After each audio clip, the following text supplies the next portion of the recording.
Hello everyone, আসসালামু আলাইকুম। কেমন আছেন? আশা করছি সবাই ভালো আছেন। আলহামদুলিল্লাহ আমিও আপনাদের দয়ায় ভালোই আছি। তো এখন বাজে সকাল 9:30 আর আমি এখন ঘুম থেকে উঠছি। আর আমি এত দেরি করে ঘুম থেকে উঠার কারণে আমার মা সকাল, দুপুর, রাতে ৩ বেলায় আমাকে কথা শোনায় যে আমি এত দেরি করে কেন ঘুম থেকে উঠি। কয়দিন পর যখন শ্বশুরবাড়ি যাব তখন কেমনে তাড়াতাড়ি সকালবেলা ঘুম থেকে উঠবো। তা আমি আমার মারে সবসময় একটা কথাই বলি যে আমি যাওয়ার সময় আপনাকে নিয়ে যাব। তো চলেন আজকে সারাদিন কি কি করি ওইটাই আপনাদের সাথে শেয়ার করব। তো চলেন শুরু করি। আর প্রতিদিন সকালে ঘুম থেকে উঠেই আমার প্রথম কাজ থাকে আমার বিছানা গোছানো। আমার ঘরের বিছানা যদি অগোছালো থাকে, আমার ঘর যদি নোংরা থাকে, তাহলে আমার ভাল লাগে না। এটা আমার নিজের কাছে দেখতেও ভাল লাগে না, আর আমার শরীর কেমন যেন গিট গিট করে। এর জন্য আমি সবসময় ঘুম থেকে উঠে আগে আমার বিছানা পরিষ্কার করি, তারপর হচ্ছে দিন সব কাজকর্ম করি। আর আমার বিছানা দেখে কেউ বলতেই পারবে না যে আমি এখানে রাতে ঘুমাইছি, কারণ এখানে চাদরটা রাতে যেরকম থাকে সকালবেলা ঘুম থেকে উঠলেও সেম ওইরকমই থাকে। আর আমি রাতে ঘুমানোর সময় কিন্তু টর্চ লাইট সাথে নিয়ে ঘুমাই, কারণ আমাদের একটু পরপর রাতের বেলা উঠে আমি গরু দেখি, কারণ আমাদের গ্রামে প্রচুর গরু চুর বাড়ছে, মানুষের গরু নিয়ে যায়, এটা হচ্ছে প্রচুর পরিমাণে বাড়ছে। এর জন্য রাতের বেলা আমি প্লাস আমার আব্বা যখনই ঘুম থেকে উঠি, আবার অনেক সময় আমরা ঘুম থেকে উঠে উঠে আমাদের গরুগুলো দেখি যে ঠিক আছে কিনা। আর এই তো এখন হচ্ছে আমি ব্রাশ করব, তাই ব্রাশ ভিজানোর জন্য আমি আমাদের কলের পাড় চলে যাচ্ছি। আর আমাদের কলের পানি দিয়ে কিন্তু তেমন কোনো কাজ করা হয় না, কারণ আমাদের কলের পানিতে প্রচুর পরিমাণে আয়রন, আর এই আয়রনযুক্ত পানি দিয়ে কিন্তু তেমন কোনো কাজই ভালো করা যায় না। গোসল করলে চুল আঠা আঠা হয়ে যায়, রান্না করলে ভাত তরকারি নষ্ট হয়ে যায়। আর এটা ছিল আমাদের বাড়ির একটা বোম্বাই মরিচ গাছ। এই বোম্বাই মরিচ গাছটা হাতে পায়ে লম্বা ঠিকই হয়েছে, কিন্তু এটাতে কোনো বোম্বাই মরিচ গাছ হয় না। এক ধরনের মানুষ আছে না যে খুব অলস টাইপের, তো আমাদের এই বোম্বাই মরিচ গাছটাও একটু অলস টাইপের, এটা কেন জানি মরিচ দেয় না। আর এটা ছিল আমার রুম, এখানে আমি একটু ফুচকি দিলাম। তো ফুচকি দেওয়ার মতো তেমন কোনো কিছুই ছিল না, তাও একটু ফুচকি দিলাম। আর এই জায়গাটা আপনাদেরকে একটু দেখাই, এটাতে এখানকার যত কাগজ টাগজ যা দেখেন এগুলো হচ্ছে চিপসের প্যাকেট, চানাচুরের প্যাকেট, তারপর হচ্ছে বিস্কিটের প্যাকেট থাকবে, লিচুর খোসা থাকবে, আমের খোসা থাকবে, মানে এরকম খাবার দাবারের খোসা টোসা এখানে পড়ে থাকবে। আর এগুলো করে কে? আমার ছোট ভাই। ও রাতের বেলা খাবার খাবে, ওর হচ্ছে ছোট থেকে অভ্যাস, রাতের বেলা ওর ক্ষুধা লাগে, তো রাতের বেলা ওর যখন ক্ষুধা লাগে তখন ও এইটা সেটা খায়, খায় দিক দিয়ে ফালা। আর এটা ছিল আমার মজিদজাড়ার পুকুর। এই মজিদজাড়ার পুকুরেই হচ্ছে আমরা হাঁড়ি পাতিল দুই, তারপরে তরকারি দুই, মাছ দুই, আবার গোসলও করা হয়। আর ওইটা ছিল, উপরে ছিল একটা কাউ গাছ, এই কাউ গাছে প্রচুর পরিমাণে কাউ ধরে। তো কাউগুলো আপনাদেরকে একটু দেখাই, যদিও কাউগুলো এখনো পাকে নাই, কাঁচাই আছে, তারপরও দেখাচ্ছি। আর এই কাউ কিন্তু পাকলে অনেক মজার হয়। আমার কিন্তু বিশেষ করে কাউ ফল অনেক বেশি পছন্দের একটা ফল। আমাদের বাড়িতেও একটা গাছ ছিল, তবে আমাদের বাড়ির গাছটা হচ্ছে আমরা যখন ঢাকায় ছিলাম তখন আমার বড় চাচা কেটে ফেলছে। ওনার ধারণা যে বাড়িতে কেউ থাকে না, বাড়ির ফল ধরলে আশেপাশের বাচ্চারা খায়, তো আমার বড় চাচা এটা পছন্দ করে না যে ওনার বাড়ির ফল কেউ ছিঁড়ুক কিংবা খাক, কিন্তু বাচ্চারা তো এসব মানে না, তাই আমার চাচা গাছটা কেটে ফেলছে। আর আমার মজিদ চাচার এই পুকুরটা কিন্তু অনেক বড়, অনেক বড়। এই পুকুরে কিন্তু আমার চাচা মাছ চাষ করে, কিন্তু এই মাছগুলো কেন জানি না শেষ অবধি থাকে না।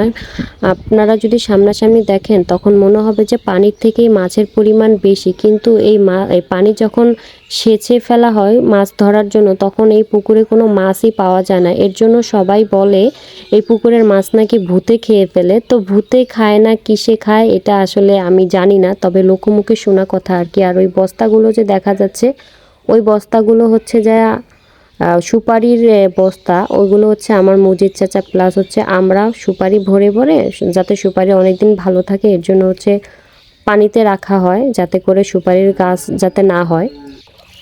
আর বর্ষাকালে কিন্তু এই পুকুরের পানিগুলো আমার কাছে অনেক ভালো লাগে, কারণ এই পানিগুলো একদমই পরিষ্কার থাকে। আর এই পরিষ্কার পানি দিয়ে মুখ ধুতেও ভালো লাগে, গোসল করতেও ভালো লাগে। তো আমি প্রতিদিন সকালবেলা আর কি মুখ ধোয়ার সময় সাবান দিই, তো আজকে আমার সাবানটা আনতে মনে ছিল না। তো কিছুদিন আগে হচ্ছে আমি একটা ফেস ওয়াশ ব্যবহার করছিলাম, তো ওই ফেস ওয়াশটা দেওয়ার কারণে আমার মুখে হচ্ছে গুড়ি গুড়ি ঘামাচির মতো কি যেন উঠে পুরো মুখ ভরে গেছিলো, তাই আমি হচ্ছে ফেস ওয়াশটা দেওয়া অফ করে দিছি। আমাদের হচ্ছে ছোটোবেলা থেকে তেমন কোনো ফেস ওয়াশ ক্রিম দিয়ে আমরা দুই বোন অভ্যাস ছিলাম না, তাই এখন হচ্ছে আমরা কোনো কিছু মুখে ইউজ করতে পারি না। কোনো কিছু ইউজ করতে গেলেই হচ্ছে আমাদের মুখে কি হয়, গুড়ি গুড়ি ঘামাচির মতো বিচি টিচি উঠে তখন মুখ ভরে যায়, তাই আমরা চাইলেও কোনো কিছু ইউজ করতে পারি না। তো আমার মুখ ধোয়া শেষ, এখন হচ্ছে আমি বাড়ি চলে যাচ্ছি। আর এখন হচ্ছে আমি আমার চুলটা আঁচড়াই নিব। তো সারা রাত যেহেতু চুলটা বেনি করা ছিল, তো এখন হচ্ছে আমি বেঁকাশিটি করে হচ্ছে চুলটা ঝুঁটি করে রাখবো। আর কালকে রাতেই হচ্ছে আমি চুলের মধ্যে প্রচুর পরিমাণে তেল দিছি, কারণ আজকে আমি চুলে শ্যাম্পু করব, তাই কালকে রাতে অনেক করে তেল দিয়ে রাখছি। তো আমি হচ্ছে যেদিন শ্যাম্পু করব তার আগের দিন সবসময় মাথায় বেশি করে তেল দিয়ে রাখি। আর আমার পেছনে হচ্ছে কিছু খাতা বালিশ দেখা যাইতেছে, তো এগুলো হচ্ছে আমাদের বাড়িতে কদিন আগে মেহমান আসছিল, ঢাকা থেকে আমার বোন আসছিল, প্লাস হচ্ছে যে অনেক মেহমান টেমানি আসছিল, যার কারণে হচ্ছে থাকাটা একটু টাফ হয়ে গিয়েছিল। তো আমরা নিচে হচ্ছে ফ্লোরিং করে ঘুমানোর জন্য আমার মা হচ্ছে খাতা বালিশগুলো নামানো হয়েছে। তো যাই হোক, আম্মা বলছে যে ভালোভাবে যদি যখন রোদ উঠবে তখন রোদে শুকায় হচ্ছে এগুলো আবার তুলে রাখা হবে।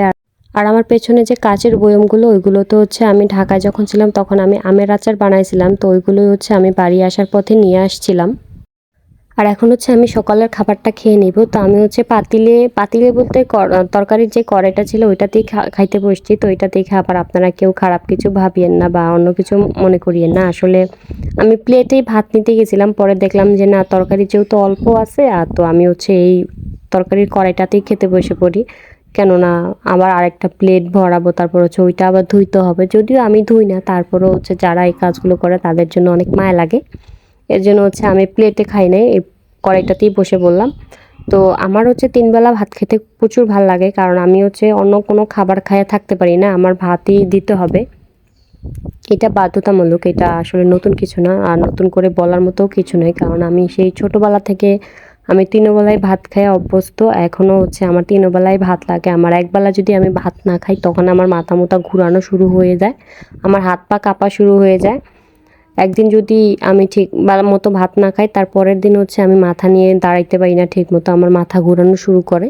তাই আমি সকালের নাস্তাটা ভাত দিয়েই চালাই নিলাম, এই আর কি। এরপর হচ্ছে গিয়ে 10:30 11টা নাগাদ আমি হচ্ছে একটু তেঁতুল মাখাইছিলাম, কারণ কয়দিন ধরে যে আমার কি হয়েছে জানি না, এত পরিমাণে টক খাইতে ইচ্ছা করে, এত পরিমাণে টক খাইতে ইচ্ছা করে, মানে আমি বইলেও বুঝাইতে পারবো না। আমার যদি মনে হয় যে সারাদিন আমার একটু টক দিতেছে, মনে হয় আমি সারাদিন খাইতে পারবো, এরকম একটা অবস্থা। আর এই তেঁতুল মাখাটা যে এত ভাল লাগছে, এত ভাল লাগছে, মানে কি কইতাম আমি। তো এইটা হচ্ছে আমি আপনাদের সাথে একদিন শেয়ার করব যে আমি তেঁতুল মাখাটা কী কী দিয়ে বানাইছি। অল্প কিছু উপকরণ দিয়ে বানাইছি, আর এটা অনেক মজার ছিল, অনেক টেস্টি ছিল। মানে এতটাই মজা ছিল যে আমি যে এখন ভয়েস দিতেছিলাম, আমার মনে হইতেছে আমার এখনও খাইতে ইচ্ছা করতেছে। এরপর হচ্ছে দুপুর 12টা বাজে আমি একটু আমের আচার খাইয়ে নিলাম। আমি আসলে সচরাচর তেমন একটা টক জাতীয় খাবার খাই না, আচার তেমন একটা কোনো খাবারের প্রতি আমার তেমন একটা রুচি নাই যে আমার আসলে খাইতে ইচ্ছা করে, তেমন কোনো কিছুই না। হঠাৎ করে কেন জানি আজকে খুব টক খাইতে ইচ্ছা করলো। আর এই তো দুপুরবেলা গোসল টোসল করে আমি একদম ফ্রি হয়ে গেছি। আর আমি যেহেতু কোনো কাজ কাম করি না বাড়িতে আসলে, তো আমি একেবারেই বিন্দাস শুধু খাবার খাই, খাওয়ার সময় হলে খাই, আর শুধু টোটো করে ঘুরে বেড়াই। তো আজকের ভিডিওটা এই পর্যন্তই। ভিডিওটা কেমন লেগেছে তা কিন্তু অবশ্যই সবাই কমেন্ট করে জানাতে ভুলবেন না।